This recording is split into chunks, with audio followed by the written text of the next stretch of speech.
Man, what is happening, my YouTube family?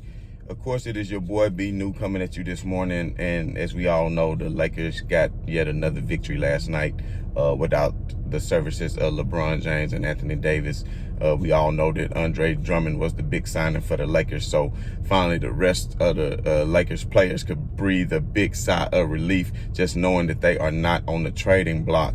And when players, know that they could be traded, that they may have to move, buy a new house or rent a new place or move to a new city or relocate their family, or that's what people fail to realize, that there's a lot of things going on within their personal lives that just goes off the hardwood. It's not necessarily has to do with basketball, and that could weigh heavy on a player's mind. And just like real life, if you got a job and you got a lot of things going on in your personal life, it might affect your performance. So players knowing that they could just be traded at any time, that could be quite stressful. And you can see that all the Lakers players had breathed such a huge sigh of relief, and they can go out there and play freely now because now they know the trade deadline is over and that they are safe to the end of the season. So it was good to see the Lakers go out and get another W last night, although it was against the lowly Magic, considering the Magic had traded their whole damn team away to a whole all over the league on a wholesale, like it was the bargain hut or something like that. But at the end of the day, the Lakers' victory last night was still good because they need to get as many victories under their belt until LeBron James can come back, until Anthony Davis can come back. So that's what they did last night. You have to beat the lower teams that you're supposed to beat. Now they have Milwaukee coming up, and who's to say? They could just beat Milwaukee if Drummond is available and has his services by then. That way the players are starting to build continuity. I'm not saying that they will beat Milwaukee, but I think they can get them a run for their money. But the thing that I'm noticing is these players playing without LeBron James and Anthony Davis are only going to get better.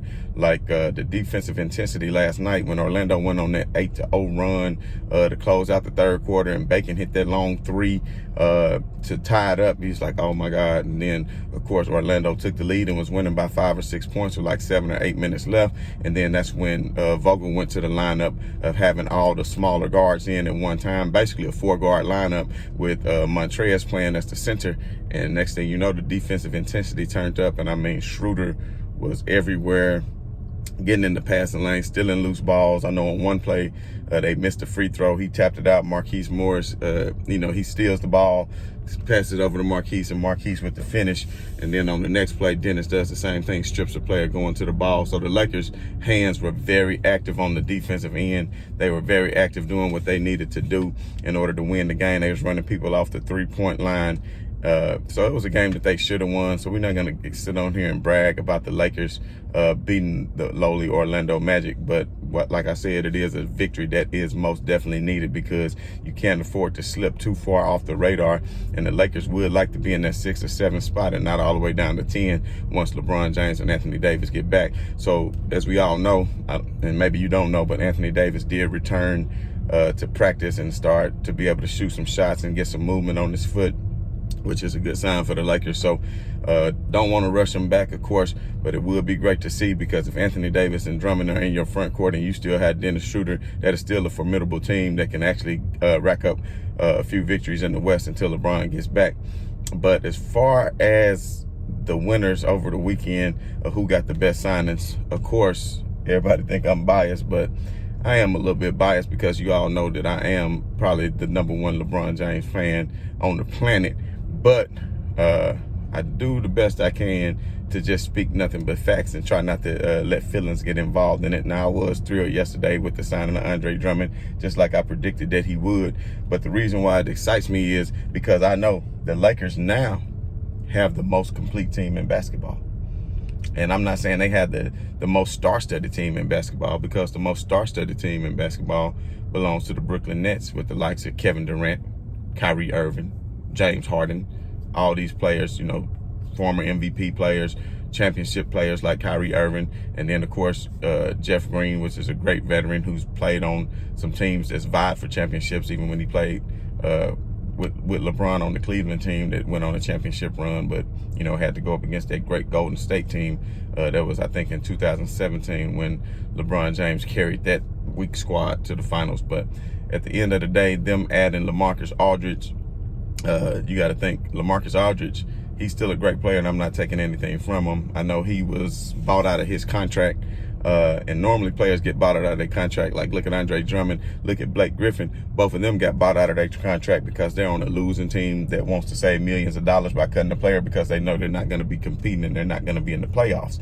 But San Antonio Spurs had a chance to be in the playoffs, and they are actually currently, I want to say, in the 7th spot right now, and definitely probably will be in the playoffs. So it makes you wonder, why would they part ways with him? I guess just to save money, because they weren't even giving him any playing time, but yet they still kept the services of a Rudy Gay, who is probably the same age, if not older, than LaMarcus Aldridge. Seems like both of them have been around forever. Now, I'm not taking anything away from LaMarcus Aldridge because I think he's a hell of a player, and I used to see him battle Zebo all the time in the Western Conference and take on plenty of other power forwards, especially when he was with the Portland Trail Blazers. So I'm not saying it wasn't a hell of a pickup by the Brooklyn Nets. It was definitely a better pickup than the Blake Griffin, because I think LaMarcus Aldridge still has a lot left in him, a lot left in the tank, way more so than Blake Griffin. But at the end of the day, when you're talking about the most complete team, you got to think about it like this. Andre Drummond is 27 years old. The players that the Nets got are 34, 35 years old. You know, they right up behind LeBron James at 36 years old.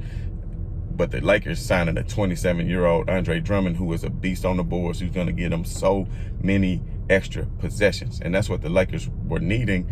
They had a big hole as far as being able to get offensive and defensive rebounds, and they were lacking a rim protector. Now they have a center who they know can go out and get you, 17 and 12 a game, you know. But for some reason, I'm thinking Andre Drummond going to change his name to first name 20, last name 10. I think he's going to be a 20-10 player with the Lakers, because he's going to get a little bit more opportunity, and he's going to get a lot of easy looks and lobs from LeBron James and Schroeder. And then you got to think about it, with Andre Drummond being your starting center, that pushes Marcus Gasol to the bench. So now the Lakers truly have a backup center. That's something that they did not have before.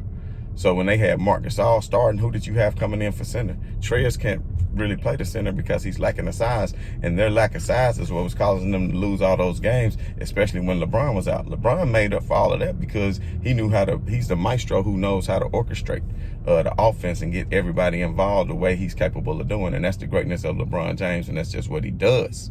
So now that void has been filled. You have a true center in Andre Drummond, and then you have Marcus Gasol, who is more than capable of backing them up, because as much as you all hated Marcus Gasol, I still think he has some left in the tank with his ability to be able to spread the floor, play defense as needed. Now, maybe he's not a 35-minute-a-game starter. Of course not at that stage in his career. So now that he's relegated to the backup center role, that's going to be perfect for him. That's the perfect role for him. So you got to think about it. When Andre Drummond goes to the bench, you can bring on the likes of a Marcus Gasol. Come on. And then you got to think about it, in the power forward position, you got Anthony Davis. And then you can bring in Montrezl Harrell to back him up. And we know what Montrezl Harrell brings to the table, all the energy and everything, and all the times that the Lakers had to call on him this season because of their lack of depth. So you know he's going to be more than prepared and more than willing to come in and play that role. And when he come in, he's going to be hungry. So then you mean to tell me you got LeBron James at the 3 spot, but then you can put in Morris to come in at the 3 spot to back up LeBron James? Are you serious? Then you got KCP at the 2 spot, and then you got Caruso, who can come in and back him up at the 2 spot. You understand what I'm saying? And then you had Schroeder. You had Schroeder as your point guard, and let's not fail to mention, you still had THT, who you didn't let go. So you have another playmaker who can create plays, who can stretch the floor, who can hit threes, who can create his own shot and get to the paint at will, coming in off the bench. So there, and then let's not forget Kyle Kuzma. I said Markieff Morris. So think about it. Kuzma can come in and play the 3 spot and play LeBron's backup. So now basically you have a very, very deep team aside for point guard, because you really don't have a backup point guard for Dennis. But we all know that LeBron is more than capable of moving over into that role and being the floor general whenever Schroeder steps off the floor. And we also know that Caruso can play a very limited part in that, as far as creating a shot and being able to help others get their shot, even though that's not what he's best at. But I have seen him do it this season, so he's stepping up. So the main thing is the Lakers didn't hit the panic button and go trading the whole team away to get Kyle Lowry on an expiring contract, who getting $35 million a year. which is ridiculous. And the Lakers definitely wouldn't have been able to re-sign him in the offseason. And if they did, that's what your big three is. No. I would much rather have Schroeder, who is a younger talent, who is hungry to get him a ring, and then you kept everybody else in place. So now when you're talking about in the offseason, you're talking about trying to sign and maintain a big three of Anthony Davis, Andre Drummond, and LeBron James as your front court. I just want to know who is going to beat this team. Because think about it, when the Brooklyn Nets go small in their so-called death lineup that Curry invented over with Golden State, and then of course Nash under his tutelage, wants to try to coach like that as well and bring in Jeff Green. Jeff Green as the center. Okay, so when the Lakers decide to go small ball, they going AD with the center. Let's say AD get hurt and still not coming back to full form, and then they decide to go small ball. They play Trez as the center.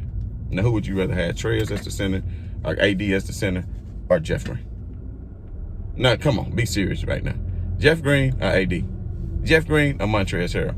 Now, I will say this, when they do play the small ball and Jeff Green is the center, it would behoove the Lakers to have Anthony Davis healthy, because if Montrez comes in and plays center in the small ball lineup, he's not really capable of stretching the floor, because he can maybe shoot a 16-foot shot, but he is no means a three-point shooter. Maybe that's something he could eventually add to his repertoire, but as of right now, he does not have that. So at the end of the day, if need be, you can even put LeBron James in the 5 spot as the death lineup. Let's say AD is hurt, you can put LeBron as the 5 spot. You could put Trez as the 4 spot. You could put Kuz as the 3 spot. You can even put Kuz at the 4 spot if you needed to, but I say Trez as the 4 spot, Kuz at the 3 spot, and then you can still round it out with Schroeder and Caruso, or Schroeder and KCP in the backcourt. So the Lakers definitely have nothing to worry about. I heard somebody say earlier, I got a notification, somebody was telling me that Chris Broussard was on here talking trash. I hadn't had a chance to watch anything this morning because I got to get logged in. I got a lot of work I need to do today, so I will be MIA. But at the end of the day, what I'm trying to tell everybody is, I don't care what Chris Broussard is saying. If he's saying that I hadn't had a chance to watch it or anything, but if he is sitting up here saying that the Brooklyn Nets won this, let's say, arms race or whatever you want to call it, if you want to say that the Brooklyn Nets won by getting LaMarcus Aldridge and Blake Griffin, I say no, because if you put LaMarcus Aldridge and Blake Griffin points together, I guarantee Andre Drummond is averaging just as much as them together almost, and rebounds than both of them. In LA, LaMarcus Aldridge hadn't even played in a while, so who knows what he's capable of bringing to the table. But I'm pretty sure he does have playoff experience, and he is hungry for a ring. So I'm not saying they didn't do it, but let's just remember this about Brooklyn and everybody calling them the favorites. These players, Kevin Durant, Kyrie Irving, and James Harden have only had a chance to play together for 7 games, where all 3 of them played together. So if and when Kevin Durant gets back healthy, what is going to happen with the team cohesiveness and how all of them are going to be able to get along. And then especially with the other bench players who have really been stepping up for Brooklyn. Now they're going to be having to share their minutes with LaMarcus Aldridge and Blake Griffin. So we have to see how all that's going to work out. And I think that's going to make Steve Nash's job just a little bit harder, because now he has to figure out who to rotate and when. So everybody jumping the gun and already putting Brooklyn, in the finals, which with what they have, yes, indeed. But like I said, when playoffs start and it's a 7-game series, and you get a chance to know your opponent and see who they are and what they do, and you not playing a different team every night, you playing that same team for the next 7 games or 4, or first to 4, or however you want to see it, then it turns out to be a lot different, because teams start to key in on each other, and you start to learn that player just a little bit more, because it's more than a scouting report, because you just faced them 2 days ago. Now you're going to face them in 2 days again, game on, game off. So that's going to be a lot different. And Embiid still has to get back healthy. Let's not forget Embiid was having an MVP type season. So once Philly gets back healthy, and the additions that Philly has, I mean, it's totally possible that the Philadelphia 76ers could be representing the East. And let's not forget about what Miami did with adding Oladipo. So like I said, it's going to be very interesting. But I'm just going to keep on kicking these facts and just letting you all know that the Lakers, to me, are the prohibited favorites. Las Vegas still has them as the prohibited favorites, because they know you cannot keep LeBron James down. LeBron James will be right back at you, and it won't take him long to get to come back from injury. And whenever LeBron James returns to form, with or without Anthony Davis, the Lakers are going to go all the way. And the Clippers signing of Rondo, I mean, that is nothing compared to the Lakers signing LeBron James. And plus, they got rid of a scorer in Lou Williams because Rondo was not the scorer that Lemon Pepper Lou is. Lemon Pepper Lou is a lot better scorer than Rondo. And I know Rondo can get teammates involved, but at the end of the day, I just don't see the Clippers, the Nuggets, or anybody beating the Los Angeles Lakers. So once again, this is just me chiming in this morning. I wish I had a little bit of more time, but I don't. Wish I had more time to talk about last night's victory, but I don't. So at the end of the day, y'all already know what it is. The Los Angeles Lakers is coming for a repeat. LeBron James is coming for his 5th ring. And I can only imagine what Kevin Durant is thinking right now. He probably thinking, oh, my damn, I thought I stacked this team. We thought it was real funny. But guess what? Like I told everybody before, Pelinka had something up his sleeves the whole time. And when they didn't make a move in the trade deadline, I already knew they had been talking to Andre Drummond. You already knew that. And when they signed LaMarcus Aldridge, I already knew what was going on. And I told everybody. And just like I told y'all, it was right. So speaking of right on to the real, and much love to the haters.